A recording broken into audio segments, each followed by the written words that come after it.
महाशिव पुराण कथा चौथा अध्याय। चंचुला की शिव कथा सुनने में रुचि और शिवलोक गमन। ब्राह्मण बोले, नारी तुम सौभाग्यशाली हो जो भगवान शंकर की कृपा से तुमने वैराग्यपूर्ण शिव पुराण की कथा सुनकर समय से अपनी गलती का एहसास कर लिया है। तुम डरो मत और भगवान शिव की शरण में जाओ। उनकी परम कृपा से तुम्हारे सभी पाप नष्ट हो जाएंगे। मैं तुम्हें भगवान शिव की कथा सहित वह मार्ग बताऊंगा जिसके द्वारा तुम्हें सुख देने वाली उत्तम गति प्राप्त होगी।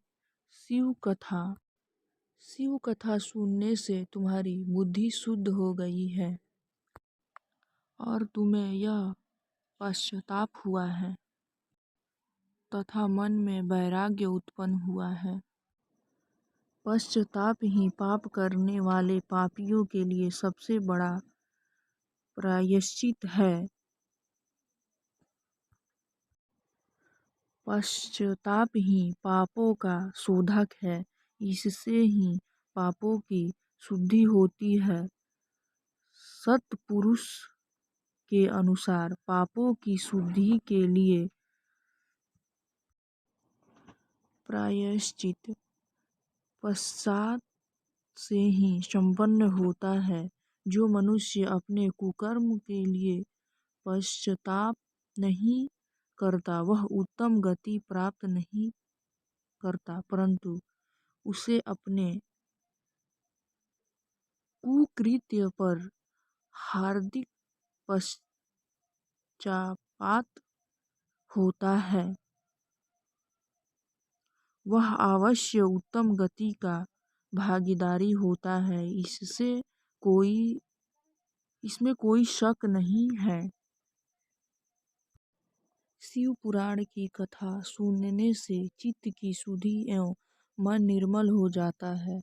शुद्ध चित्त में ही भगवान शिव व पार्वती का वास होता है।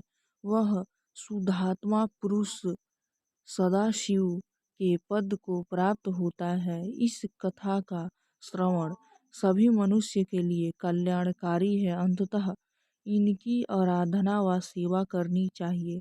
यह कथा भवबंधन रूपी रोग का नाश करने वाली है।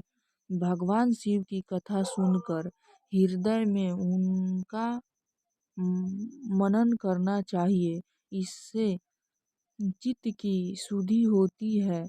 चित्त शुद्धि होने से ज्ञान और वैराग्य के साथ महेश्वर की भक्ति निश्चय ही प्रकट होती है तथा उनके अनुग्रह से दिव्य मुक्ति प्राप्त होती है।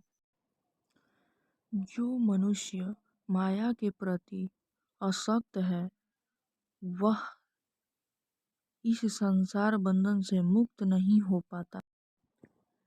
हे ब्राह्मण पत्नी, तुम अन्य विषयों से अपने मन को हटाकर भगवान शंकर की इस परम पावन कथा को सुनो।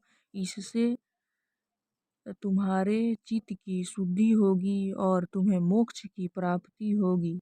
जो मनुष्य निर्मल हृदय से भगवान शिव के चरणों का चिंतन करता है उनकी एक ही जन्म में मुक्ति हो जाती है। सूत जी कहते हैं, शौनक, यह कहकर वे ब्राह्मण चुप हो गए। उनका हृदय करुणा से भर गया। वे ध्यान में मग्न हो गए। ब्राह्मण का उक्त उपदेश सुनकर चंचला के नेत्रों में आनंद भरी आंसू छलक आए। वह हर्ष भरे हृदय से ब्राह्मण देवता के चरणों में गिर गई और हाथ जोड़कर बोली, मैं कृतार्थ हो गई। हे ब्राह्मण, शिव भक्ति में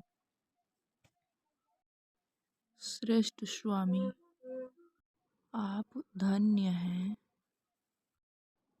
आप परमार्थदर्शी हैं और सदा परोपकार में लगे रहते हैं।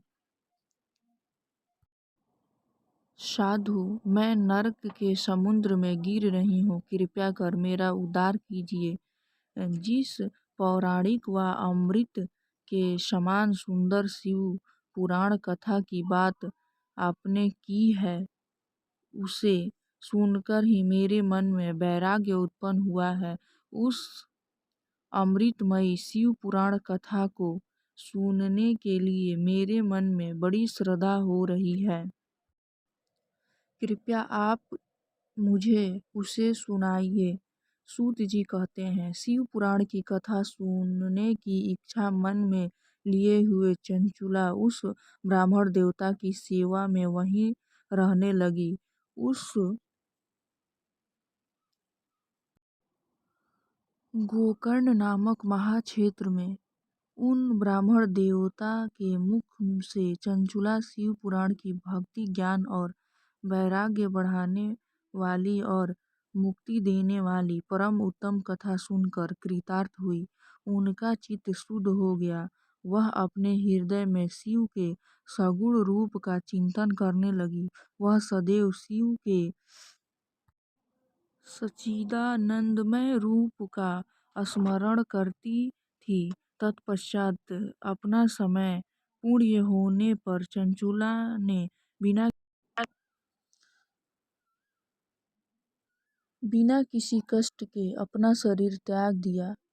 उसे लेने के लिए एक दिव्य विमान वहां आए। यह विमान शोभा साधनों से सजा था एवं शिव गणों से शोभित था। चंचुला विमान से शिवपुरी पहुंची। उनके सारे पाप धुल गए। वह दिव्य गना हो गई। वह गौरांगी देवी मस्तक पर अर्धचंद्र का मुकुट व अन्य दिव्य आभूषण पहने शिवपुरी पहुंची। वहां उसने सनातन देवता त्रिनेत्रधारी महादेव शिव को देखा। सभी देवता उनकी सेवा में भक्ति भाव से उपस्थित थे।